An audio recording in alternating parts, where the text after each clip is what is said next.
Carência emocional. Você se sente uma pessoa carente? Ou ao contrário disso, imagina, isso nunca nem passou perto de mim? Pois é, todos nós temos carência, sentimos carência. O que varia é o grau disso. Eu sou Ana Luísa, psicóloga, e você está na Rede Mais Psi. Como assim, somos todos carentes? Sim, o que varia é o tamanho da sua carência. Então a pergunta que você precisa se fazer não é se você é ou não, mas sim qual que é o tamanho da sua carência e como é que você tem lidado, como é que você tem cuidado da sua carência. Do momento do nosso nascimento até o momento da nossa morte, isso está aqui com a gente. A gente entende, a gente que eu falo são algumas teorias psicológicas, que o momento do nascimento é um momento de ruptura, que gera uma sensação de desamparo, que gera uma sensação ali de vazio existencial. E é justamente isso que faz com que a gente vá em busca da vida, que faz com que a gente vá em busca de se relacionar. Mas isto que nos movimenta pode ser também, pode se tornar algo avassalador se a gente não consegue olhar para isso e se a gente não cuida disso. E como é que a gente pode cuidar disso? Através da nossa autoestima, através do nosso autocuidado. Vamos entender que a carência afetiva ou emocional, tanto faz o termo, ela pode flutuar ao longo da nossa existência, dependendo exatamente de como é que a gente tem se cuidado e como é que está a nossa autoestima, porque ela também acaba sendo variável ao longo da nossa existência. Quando eu falo sobre carência, existem alguns aspectos que é interessante a gente pensar que isso faz com que tanto a sensação como a expressão da carência, ela pode ser ali maior. Então eu vou só pincelar, né, esses aspectos. Se você quer que eu fale mais sobre algum deles, escreve aqui para mim. O seu comentário pode virar um vídeo, tá? O primeiro aspecto que eu quero levantar é em relação à cultura.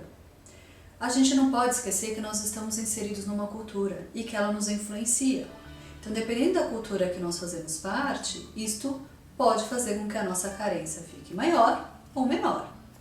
Então, se a gente está inserida numa cultura onde as pessoas existe uma pregação de que você tem que ser superficial, de que você não pode aprofundar em nada, vamos só no pular de galho em galho, não vamos se entregar às relações, isso piora a sua carência. Um segundo aspecto é em relação à ansiedade. Uma pessoa que está muito ansiosa, ela está com a cabeça lá na frente. A cabeça dela fica se, ela tem uma dificuldade enorme de se conectar com aqui e agora. E aí o que acaba acontecendo é que ela acaba demandando do mundo, demandando das pessoas respostas que o mundo não consegue dar, o outro não consegue atender. Por quê? Porque não tem como dar, ela tá lá na frente, ela tá lá no si, e não tem como dar as respostas que muitas vezes ela quer, ela tá buscando. Então a ansiedade, quando a pessoa está muito ansiosa, ela também acaba fazendo com que a carência se torne maior e a expressão dela também. Um terceiro aspecto é em relação ao medo da solitude, o medo de ficar só com você mesmo, da sua própria companhia. Você se curte? Você gosta de ficar só com você mesmo? Ou você está ali sempre arrumando pessoas para fazer coisas com você ou para você? A gente não é algo que a gente nasce sabendo, a gente aprende ao longo da nossa vida, né? De como é que é estar só, de como é que é solidão, não é a mesma coisa que solitude, hein? Mas como é que é se curtir, se você se curte, ou se você tem um medo tremendo de se encontrar só, arruma um monte de escapismo, então arruma um monte de compromisso, enfim, para não em nenhum momento ficar só com você mesmo. O medo da solitude também faz com que a carência se torne muito maior. Um quarto aspecto que eu vou levantar aqui é sobre o sentido da existência. Qual o sentido que você dá? Que tem a ver com o quinto. Então, o quarto e o quinto é uma mescla, vamos dizer assim. Quando eu falo sobre sentido da existência, é o sentido que realmente você dá para a tua existência. Se você coloca isso no outro ou se você busca você mesmo. O que isso quer dizer? Quando a gente fala sobre carência, a gente está dizendo que não dá pra gente colocar isso no outro. Não é o outro que vai dar conta da nossa própria carência, somos nós. Então tem frases super comuns que eu escuto bastante do tipo: queria tanto encontrar alguém para ser feliz, queria ser pai, queria ser mãe para dar sentido para minha existência. Pera lá. É muito legal a gente encontrar alguém bacana, tudo, para ficar junto. Para algumas pessoas ser pai, ser mãe realmente faz todo sentido. E aí aquilo, nossa, dá uma nutrição, dá um outro olhar sobre o mundo. Mas você não pode colocar o sentido completo da tua existência, a tua felicidade, na responsabilidade de outra pessoa. Não. Quando você atribui ao outro, quando você está em busca disso, você vai para sempre se frustrar, porque isso não é assim que funciona, e a tua carência vai continuar enorme. O outro nos complementa, não completa. Então, se você está ali sempre buscando com que o outro diga, com que o outro faça, com que o outro ali dê conta de você, você está perdido. Porque não é assim que funciona. E aí eu já entro no quinto aspecto, que tem bastante a ver, que é em relação a algo que é imaginário e que tem a ver com a nossa história de vida. Eu vou chamar aqui de desamparo. Mas Ana, você não falou lá que todo mundo tem isso? Todo mundo tem. Mas algumas pessoas sentem isso de uma forma extremamente pesada, cotidianamente, porque elas tiveram uma história muito difícil de vida, lá na primeira infância. Então, pessoas que sofreram negligência, abusos, abandonos, são pessoas que têm aquilo ali marcado dentro delas, e é incrível porque elas têm uma anteninha que a qualquer sinal de abandono, que às vezes não é abandono, mas a pessoa já acha que, poxa, ela não tá gostando tanto assim de mim, ou ela tem outras preferências, ela também gosta de outras coisas além de mim, aquilo, ela tem uma anteninha que dá ela sente aquilo à distância, e ela sente de uma forma tão cruel dentro dela, tão avassaladora, e aí ela acaba colocando isso muito mais, a carência dela fica enorme e ela acaba colocando isso muito mais no outro. E aí são os quadros, por exemplo, que a gente fala sobre dependência emocional, que aí tem outro vídeo que eu explico melhor sobre isso.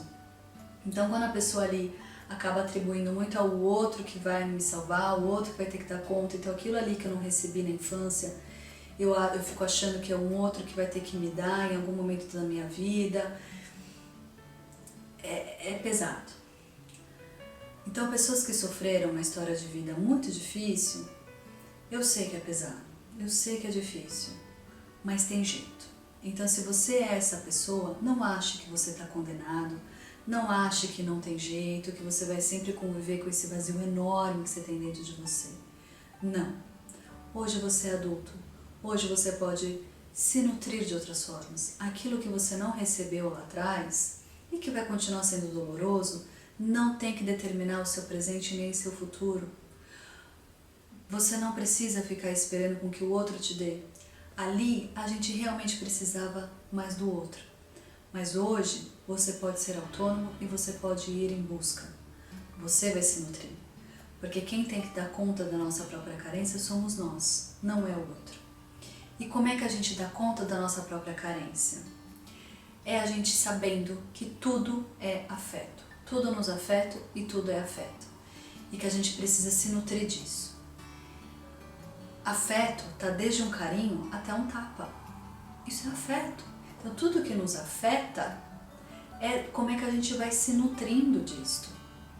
Então um simples banho, por exemplo, que pode ser muito gostoso e nutritivo, ai que gostoso, vou me limpar, vou ali nutrir o meu corpo. Pode ser também algo que eu penso, ai que saco, é todo dia, não aguento mais, ai pra que me limpar? Então, isto pode ser nutritivo ou não. Então, como é que você, as perguntas que você precisa se fazer é de como é que está o tamanho da sua carência e como é que você tem lidado com isso, é justamente como é que você tem se nutrido. Você consegue organizar ali a tua rotina semanal, mensal, enfim, onde você tem encontros com pessoas que são importantes para você. Um café com um amigo é nutritivo. Você ali dar risada com outra pessoa também é nutritivo. Como é que você tem cuidado disso? Como é que você vai em busca? Você está ali depositando somente no outro? Você está ali esperando com que o outro dê conta de você? Você está piorando a tua carência. Porque não funciona assim. Ou você está indo em busca das coisas que podem ali te nutrir. O seu trabalho pode te nutrir ou pode te destruir. As suas relações interpessoais também. Então vamos pensar de como é que a gente vai em busca dessa nutrição. E não vamos ali entrar no estado de negação. Que eu vou generalizar, obviamente, né? Mas o que eu estou chamando aqui de estado de negação? Às vezes as pessoas falam, imagina, eu não sinto carência nenhuma, eu sou uma pessoa muito amorosa. Mas na verdade, essa pessoa amorosa é na verdade pegajosa, né? Então, essa pessoa que se acha tão amorosa é pegajosa, exige muito do outro, quer que o outro dê muita coisa para ela e não percebe que na verdade isso é a carência dela, é a carência que está mandando nela e que ela está sim depositando com que o outro dê conta dela. E é o que acaba gerando, as pessoas se afastam, porque as pessoas não aguentam esse peso. Ou, se ela fica, entra numa relação de dependência e codependência, que é assunto de outro vídeo. Então se questione, como é que você tem lidado com a sua carência? Conta aqui pra mim aqui embaixo. Se você curtiu, dá um like aqui, dá um joinha, acompanhe o nosso canal, faça seu comentário e até o próximo vídeo. Tchau!